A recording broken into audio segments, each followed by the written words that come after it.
IIT Delhi के इस भव्य समारोह में उपस्थित भारत के परमादरणीय राष्ट्रपति महोदया श्रीमती द्रौपदी मुर्मू जी, मेरे सहयोगी शिक्षा राज्य मंत्री डॉक्टर सुभा सरकार जी, राजकुमार Ranjan Singh ji, principal scientific adviser Bharat सरकार, देश के प्रख्यात वैज्ञानिक प्रोफेसर अजय कुमार सूद जी, डायरेक्टर आईआईटी दिल्ली के प्रोफेसर रंगन बनर्जी जी और इस सभागार में उपस्थित आईआईटी के पूर्व छात्र, पूर्व केंद्रीय मंत्री, मेरे मित्र जयंत सिन्हा जी, सभी महानुभव, सभी आईआईटी के पूर्व डायरेक्टर महोदयगण, प्राध्यापकगण, अभी के प्राध्यापक तथा विद्यार्थी भाई और बहनों, मैं सबसे पहले नवनिर्वाचित भारत की परम आदरणीय राष्ट्रपति जी का आभार प्रकट करता हूं। पिछले महीने ही उनकी कार्यकाल शुरू हुआ है। शायद आज पहला अवसर है उन्होंने राष्ट्रपति भवन से बाहर आके देश को संबोधित किए हैं और आईआईटी दिल्ली का सौभाग्य है जब हम आजादी के अमृत महोत्सव मना रहे हैं। 75 साल की सफल प्रवास देश ने किया है और उस आजाद भारत में आईआईटी की कल्पना की गई। उस आईआईटी की जब आज डायमंड जुबली पर्व का अंतिम दिवस हो रहा है, आज परम आदरणीय राष्ट्रपति महोदय हम सभी को मार्गदर्शन करने के लिए यहाँ उपस्थित हैं। मैं देश की ओर से, देश की शिक्षा परिवार की ओर से, विशेष करके आईआईटी की ओर से आपका आभार प्रकट करता हूँ। मित्रों, मैं आप और आदरणीय राष्ट्रपति जी के बीच में दीवार और समय लेना नहीं चाहता हूँ। आज की शुभ अवसर पे शुभेच्छा देते हुए 2-3 अपेक्षा आपके सामने रखना उचित मानता हूं। आपकी नाम है institution, Indian institute IIT, Indian institute of technology. मित्रों, आजाद होने के उपरांत शायद देश को लगा, देश की नीति निर्धारकों को लगा, हमें टेक्नोलॉजी पे जोर देना चाहिए। दुनिया में औद्योगिक क्रांतियों का तीसरी दौर की फुटस्टेप सुनाई देने लगे थे। उस समय में देश की नेतृत्व टेक्नोलॉजी आधारित उसको कल्पना किया, वो सही था। आपने उसको सही साबित भी किया है। पिछले 60 दशकों की कई आईआईटीओं की इतिहास को जब हम सिंहावलोकन करते हैं, थोड़ा उसको रिट्रोस्पेक्ट में पीछे मुड़ के देखते हैं, टाइम मशीन में पीछे जाते हैं, हमारा आत्मविश्वास बढ़ता है। अभी मैंने यहाँ देख रहा था आपकी आईआईटी 2047 की जर्नी में आईआईटी आबू धाबी का भी एक सिंबल लगी है। आबू धाबी की मंत्री मेरे को 2 दिन पहले बाली में मिले। आईआईटी को लेने के लिए मेरे विभाग में प्रति सप्ताह में एक दुनिया की किसी देश का अनुरोध पत्र आता है। ऐसे मत मानिए कि इमर्जिंग इकोनॉमी से आ रहा है, डेवलप्ड कंट्री से भी आईआईटी की ब्रांड को लेने के लिए।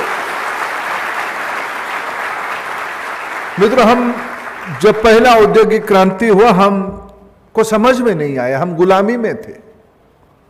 दूसरे औद्योगिक क्रांति में हम बने मजदूर। कॉलोनी वालों के मालिकों की, हम लोगों की खून पसीना बहाया उनकी संपन्नता बढ़ाने के लिए, उन देशों की वैभवता बढ़ाने के लिए। तीसरे औद्योगिक क्रांति में हम बने सुपरवाइजर। मित्रों, आज जब इंडस्ट्रियल रिवॉल्यूशन 4.0 में हम अभी इस आत्मविश्वास हमारा इसीलिए बढ़ रहा है कि देश की प्रधानमंत्री जी ने कहा है कि 2022 की अंतिम तक देश में 5G इंडिजिनस टेक्नोलॉजी से 5G को रोल आउट करेंगे। 5G के कारण देश की शिक्षा और स्वास्थ्य में बड़ा क्रांतिकारी परिवर्तन आएगा। उसकी एक ही उदाहरण है, आज दुनिया की डिजिटल ट्रांजैक्शन की 40% कंट्रीब्यूशन भारत के लोगों ने दिया है, उसमें IITों की अवदान अतुलनीय है। मित्राज को आईने आप में से किसी ने बनाई है। दुनिया में कोई डेवलप्ड इकोनॉमी को भी मैं कभी समीक्षा करके देखता हूं, समझने का कोशिश करता हूं कि अपने वैक्सीनेशन होने के कुछ सेकंड्स के बाद हमारी मोबाइल फोन टेलीफोन पे एक सर्टिफिकेट आ जाए, शायद ये बड़े बड़े देशों ने भी संभव नहीं हो पाया। हमारी टेक्नोलॉजी कम्युनिटी ने, हमारी एकेडमिया ने, हमारी नौजवानों ने उसको बना दिया है।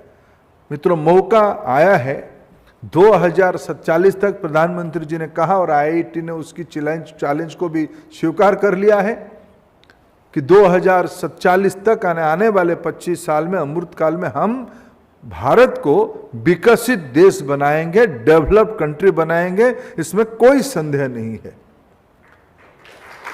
और IIT उसकी लीडर्स बनेंगे, इसमें भी कोई संदेह नहीं। लेकिन मित्रों, मैं एक सामाजिक जीवन के कार्यकर्ता के नाते, भारत की पब्लिक पॉलिसी की स्टूडेंट के नाते, एक IIT को बाहर से देखने के नाते, एक ऑब्जर्वर के नाते 2-3 अपेक्षा आपके सामने कहना चाहता हूं।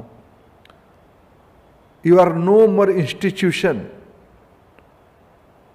Bye parliamentary enact you all are universities. You are not only universities, you are the modern epicentre of modern economy. 21वीं सदी में वैश्विक नागरिक बनाने के लिए जो सिंथेसिस, जो प्रोसेस, जो लैबोरेटरी होने वाला है, उसकी प्रीमियर पॉइंट IITs होगा। मित्रों, 21वीं सदी में क्या होगा? हाइड्रोजन एनर्जी तक हम अटकेंगे? टाइम मशीन में हम अमेरिका में अभी तक पहुंचते हैं 17 घंटे में, आने वाले दिनों में हाइपर लूप्स की दुनिया में हम लोग शायद 7-8 घंटे में कुछ दिनों में पहुंच जाएंगे। क्या इसी को डेवलपमेंट कहा जाएगा? इसी में हम संतोष होनी चाहिए? या दुनिया के 700 करोड़ लोगों के अंदर, जिंदगी के अंदर कुछ मूलभूत परिवर्तन आ सकता है, इसकी सपना दिखने के काम IIT की है। इसलिए IIT यूनिवर्सिटी से ऊपर है। इसीलिए NEP में आपसे अपेक्षा रखा गया है कि आप मल्टी डिसिप्लिनरी बननी चाहिए। मैं, क्षमा करिएगा रंगन जी, अजय सूद जी भी यहाँ बैठे हैं और आप जैसे तमाम विद्वान बैठे हैं। मैं बिल्कुल, मेरे जैसे सामान्य व्यक्ति संतोष नहीं रखता है जब आप कहते हो कि हम ह्यूमैनिटीज 2500 में एक डिपार्टमेंट बनाते हैं। आखिर हमारी भारतीय शिक्षा अपेक्षा क्या रखती है? क्या सर्टिफिकेट देना? क्या एक एग्जामिनेशन सिस्टम पे खुद को सीमित रखना? या व्यक्ति की पूर्णांग विकास की कुछ योजना बनाना? हमारी अपेक्षा है, हमारी 21वीं सदी में अगर दुनिया की जिम्मेवारी लेनी है तो हमें व्यक्ति की संपूर्ण विकास की जो योजनाएं आवश्यकता होती है, जो रिक्वायरमेंट होती है, जो रणनीति है, जो नीति है, वो सब IITs में बने और दिल्ली IIT में बने। और दिल्ली की तो कुछ एडवांटेज है। मेरे को अत्यंत खुशी हुई, कुछ दिन पहले रंगन जी ने हमें कहा कि हम कैसे भारत की पार्लियामेंट से जुड़ेंगे। मैंने उनको कहा पत्र लिखो, उन्होंने पत्र लिखा और मैंने उस पत्र को भारत की महामहिम स्पीकर साहब को भी लिखा है कि IIT दिल्ली भारत की पार्लियामेंट की नॉलेज पार्टनर बनना चाहता है। भारत की प्रजातंत्र में हम तो दुनिया के सारा विषय चिंता करते हैं, लेकिन वो सही है, गलत है, उसमें क्या होना चाहिए, क्या हो सकता है, क्या सिर्फ हम 2, 5, 10 साल का सोचें या 100 साल का सोचें, ये सारा विषय को हमें कौन ज्ञान देने वाला है? हमारी नॉलेज पार्टनर कौन होगा? हमारी नॉलेज पार्टनर IITs होंगे, यूनिवर्सिटीज होंगे, कॉलेजेस होंगे, एजुकेशन इंस्टीट्यूशंस होंगे। हमारे देश में 75 साल में एक डेफिशिएंसी है। वो डेफिशिएंसी यह है, हमारी जितने मात्रा में एकेडमिया, पॉलिसी मेकर और इंडस्ट्री के कनेक्ट होनी चाहिए, वो उतने मात्रा में नहीं है। नहीं है ये मैं नहीं कहूँगा, उतने मात्रा में नहीं है।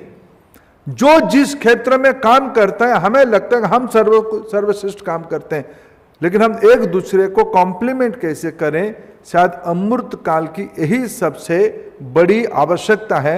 इसी से ही विश्व की समस्या की समाधान हो सकता है। आज हम सब लोग आइए संकल्प करें। प्रधानमंत्री जी ने सपना देखा है, देश को आह्वान किया है, 5 प्रण लेने के लिए, प्लेज लेने के लिए कहा है। जो भी हम देखें बड़ा देखें, गुलामी की मानसिकता से बाहर आके देखें, विरासत को याद रखें, अपनी डाइवर्सिटी इन यूनिटी भाईचारा बांध को ही याद करके चलें। और मित्रों, आज सभी लोग अधिकार जाहिर करते हैं, सब अपने अधिकार को लेकर लड़ते हैं। मित्रों, किसी की अधिकार तब सुरक्षित होती है अगर कोई जिम्मेवारी लेता है, कोई ड्यूटी पूरा करता है। सरहद में सेना अपना ड्यूटी पूरा करती है तो हम चैन की नींद सोते हैं। हमारी गली में अगर हमारे बहादुर रात भर जगता है तो हम भी निश्चित होकर अपने घर में सोते हैं। किसी ना किसी की तो जिम्मेवारी लेना पड़ेगा। आज मैं भारत की सामान्य लोगों की ओर से, प्रजातंत्र की एक प्रैक्टिशनर के नाते आपसे अपेक्षा रखने आया हूं। महामहिम राष्ट्रपति जी के सामने आपकी 60 साल की सफल प्रवास की समय ही अपेक्षा रखता हूं। IITs को ही देश की जिम्मेवारी लेना पड़ेगा, ना केवल देश की, दुनिया की जिम्मेवारी लेना पड़ेगा। तब जाके हम वसुधैव कुटुंबकम की जो हमारी तत्व रहा है उसी को हम साकार कर पाएंगे। आपको इस सब 60 साल की सफल प्रवास के लिए अनेक अनेक शुभेच्छा। देश 25 साल प्रवास करके 100 साल पूरा करेगा, आप 40 साल आगे ले जाके 100 साल पूरा करोगे। जब दुनिया में हम 100 साल देश की और उससे थोड़ा आगे IIT दिल्ली की हम पूरा करेंगे, हम दुनिया की 1 नंबर की अर्थनीति, एक उपभोक्तावादी अर्थनीति नहीं, जिम्मेवारी लेने वाला अर्थनीति की हम सपना देखें। इसी शुभेच्छा के साथ बहुत बहुत धन्यवाद।